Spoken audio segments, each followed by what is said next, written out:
Bonjour à vous tous, je vais essayer de faire un tuto pour essayer de vous montrer comment on fait pour démonter un amortisseur avant de Fiat 500 Abarth. Donc c'est un modèle 135 chevaux, elle est de 2009, c'est un modèle 1,4 litre. Donc aujourd'hui je vais faire le remplacement d'une coupelle et de son écrou d'un amortisseur avant. Donc il y a eu un gros souci la semaine dernière, donc j'ai dû tronçonner carrément l'amortisseur. Et j'ai détérioré justement la coupelle. Donc pour ça, il va falloir que je redémonte tout l'amortisseur complet. Donc je vais vous montrer comment on procède. Donc au niveau outillage, il vous faudra un compresseur de ressort.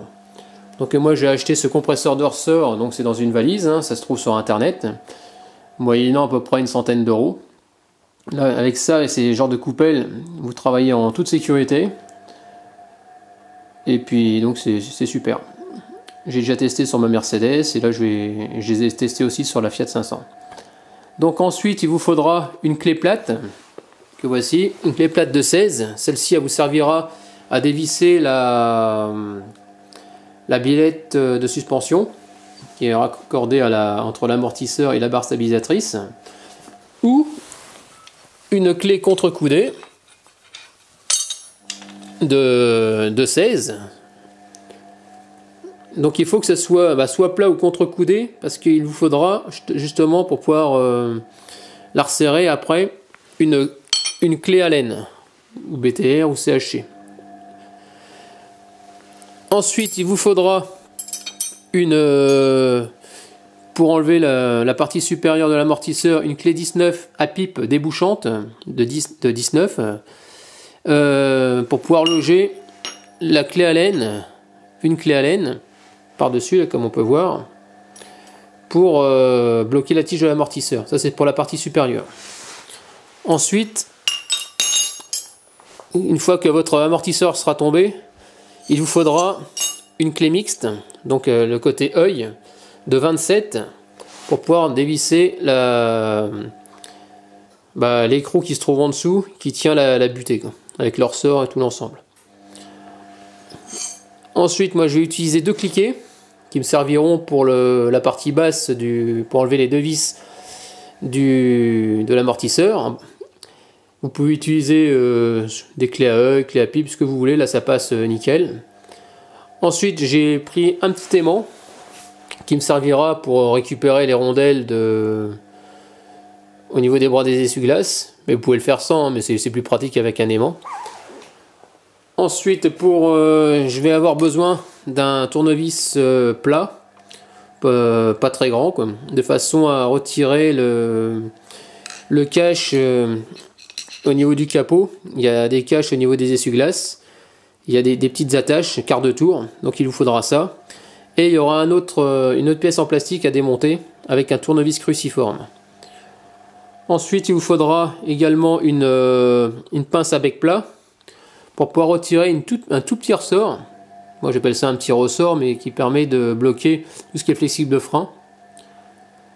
Ensuite, un marteau, ça peut servir pour sortir les vis en bas du pied d'amortisseur. Ici, nous allons trouver donc une douille de 13. Donc que j'utiliserai donc avec mon cliquet. C'est pour enlever les essuie-glaces.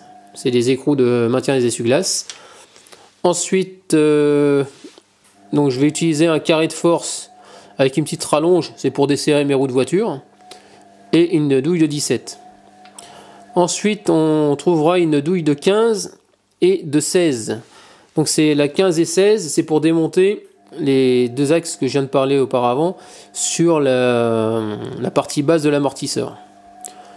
Ensuite, il vous faudra donc un néon. Moi j'utilise un néon ou une lumière, quoi, ou une lampe frontale comme vous voulez, pour pouvoir mieux vous éclairer, ce sera plus facile. Ensuite, une bombe de dégrippant, parce que souvent en bas de l'amortisseur, souvent c'est grippé. Donc un peu de dégrippant, ce sera plus facile pour extraire les vis. Ensuite, si ça venait être rouillé, c'est bien d'avoir une petite meule pour pouvoir nettoyer les vis, et une petite bombe de graisse qui se trouve là-bas pour regraisser les axes. Ensuite, pour aller plus vite, j'ai un pistolet pneumatique pour desserrer les vis de roue. Mais pour faire ça avec une clé, normalement. Ensuite, je vais utiliser 3 crics. Donc le premier, il me servira pour lever la voiture. Et sous la abarth, il y a au niveau de l'emplacement du cric, il y a de la place, on peut en mettre un deuxième. Donc je vais mettre un deuxième pour sécuriser.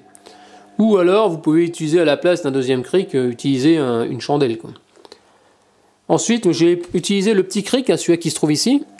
Un troisième cric, lui, va me servir pour mettre sous le triangle, de façon à lever, à comprimer le triangle avec l'amortisseur, pour que ce soit plus facile d'extraire la bilette supérieure de suspension. Donc voilà, je pense que j'ai fait le tour des outils. Ah oui, il y a aussi forcément l'idéal, c'est d'avoir aussi ça, c'est vraiment dans le cas où ça se passe mal. Bon, c'est ce qui s'est passé pour moi la semaine dernière. Ça s'appelle une meuleuse, une disqueuse à tronçonner, et donc ça permet de couper l'amortisseur, quoi. Là, c'est vraiment dans le dernière des solutions, quoi. Donc voilà, quoi.